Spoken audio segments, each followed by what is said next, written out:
obviously frustrated at the end of the play with the 8-second violation. What did you see on that play? I saw an 8-second violation.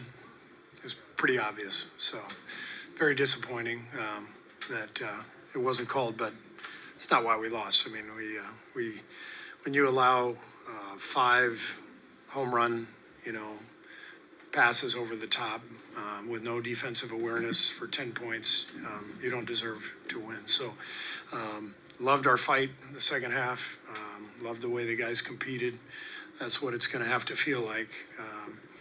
The rest of the season, we got to bring that level of energy, but we have to add the awareness and the feel of not giving up the easy stuff when it comes to transition, pick 6 passes, fouling when they're in the bonus. They shot 36 free throws tonight. So too many plays that gave them easy points, and that was the difference in the game. I saw you yelling 5 at the bench after the 5th, home run pass you're talking about. I assume that was something you were just hammering them. It's number 5. That's the 5th one. I mean, I always feel like these games are nothing more than, a compilation of 200 plays, 100 on each end, and which team handles its business for more of those 200 possessions. Can you limit the easy stuff? Can you make it difficult? No matter what you do, the other team is going to score 100 points in the NBA, no matter what you do. They had 120 tonight.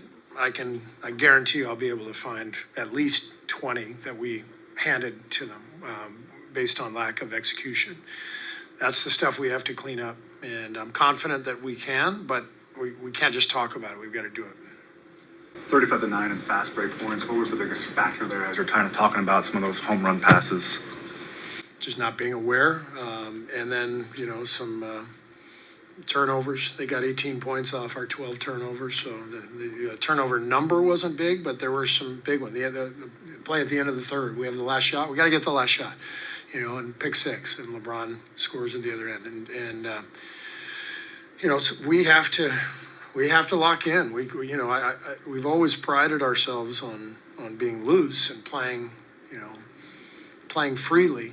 I don't want our guys ever thinking about missing a shot or, even taking a shot. I want them to let it fly, but there has to be a sense of purpose that goes with that, and that's the responsibility that comes with getting this kind of freedom to play. So you got to find that balance, and that's what I'm most interested in here the last 31 games. What did you think of the small group that started the second half? It was good. Yeah. I mean, we wanted to change up the game. We had to throw a curveball at them, and so we spaced the floor. We hit a couple threes right away, and you could feel the energy shift. So those guys did a great job. Coach, back here. In a couple of possessions, the Lakers were just face guarding Steph all the way through. How do you envision Jimmy kind of alleviating that pressure so that he can just get to his spots easier and open up the rest for Buddy and for Draymond and everyone else? Yeah, I think that's a big reason for the trade is to help Steph, help alleviate some of that pressure. Jimmy's a guy who gets to the line quite a bit. Doesn't make a lot of mistakes, so the possession tends to be very stable when he has the ball in his hands, and I imagine that Jimmy is going to be really important for us, both with Steph next to him and when Steph's off the floor for the reason you mentioned. I think you said pregame you hadn't talked to him. Were you able to get? Yeah, talked to him a little bit. Found out why he's wearing number 10 for Neymar. He's a soccer fan, football fan, but he's excited. We're excited to have him. And he's excited to be here, and that's the whole point of making a big trade is, you need an energy shift, and it was obvious that this team needed one.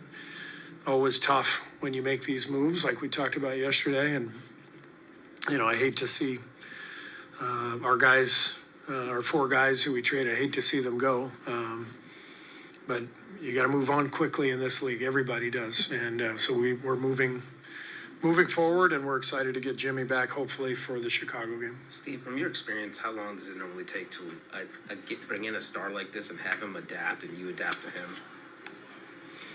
I think it just depends on the player. The thing I like with Jimmy is that he's just a really high IQ player and knows how to play the game. I don't think it will take too long. I mean, it's more a matter of terminology and learning a few of our sets. Like I said, we'll try to keep things really simple to start. He's got to learn our out of bounds plays in particular in a few of our sets, but I don't anticipate it'll take too long. He'll obviously be in the starting lineup the first game, and we'll get him out there right away, and no looking back. Coach. You would process the next couple of days of it, like, no practice tomorrow. Right. Like, just like shoot around, run through some other. I think I'll probably sit with him, and we'll give him a video file of our out of bounds stuff, terminology sheet. We'll give him that stuff, and then. What's tomorrow? Friday. We game Saturday, so we'll have a shoot around and get ready to play. Coach, Coach, you talked about the 4 players that were traded. As a player, you can imagine how it feels to be traded. But as a coach, how do you deal with that anxiety, knowing that you don't necessarily know which players are leaving, which players are staying? How do you deal with that, and what's the message to the team? The message is that this is a business, and this is what it's about, and you have to reconcile that as a player. And it's a brutal way to go about your business, where you ask these players to commit and to sacrifice for the good of the team. You ask everything of them, and then they do that, and then you can ship them off anytime you want. It's hard to reconcile. And so my message to the team is always, especially for the young guys who haven't been through it, like, this is the deal, and this is what you sign up for.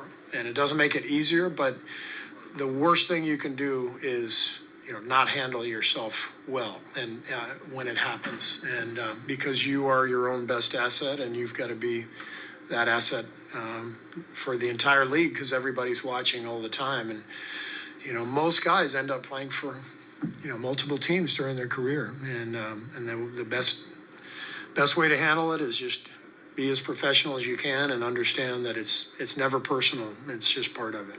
Jimmy's effort was, called into question a couple of times this season, but then you see these enduring images of him slumped over the scorer's table after. You're talking about Jimmy? I'm talking about Jimmy after his Game 5 performance in 2020 or his 2023 56-point performance. When you talk about sometimes guys, you said the reason why you guys did this trade is because you needed an energy shift. Do you think an energy shift will be good for him as well? Yeah. I think it's a great opportunity for him and a great opportunity for us. And this is often how this business works. Players sometimes need a fresh start. So do teams. That's the whole idea behind this. I know he's excited and ready to go, just from talking with him. I think we're going to get the very best version of him. That's why we made the deal. And like I said, we're got to get off and running. Coach, first off, good seeing you. Again, I'm Ashton's brother. Good seeing you. Hey, how are you? I'm good. I wanted to ask you about, Jimmy and playing in split action and being able to post up. What do you foresee in him in his post-up game? Because when he gets to his spots and gets to the middle of the floor, it's a problem. Yeah, I think the biggest thing is he can settle the game down for us. Last night's game is a perfect example. 10-point lead with 3 minutes left. I'm really confident with Jimmy Butler that we're going to close that game out. We're a little wild as a team. We make some decisions that sometimes get us into trouble, and I think he will help us in that regard, and hopefully allow us to close games in a better fashion, because we've lost several games this year down the stretch where felt like we should have finished them off and we didn't. So that's part of the idea in bringing him here. Thank you. Great, thank you. Next, if you guys sit here shortly, hopefully Moses is giving us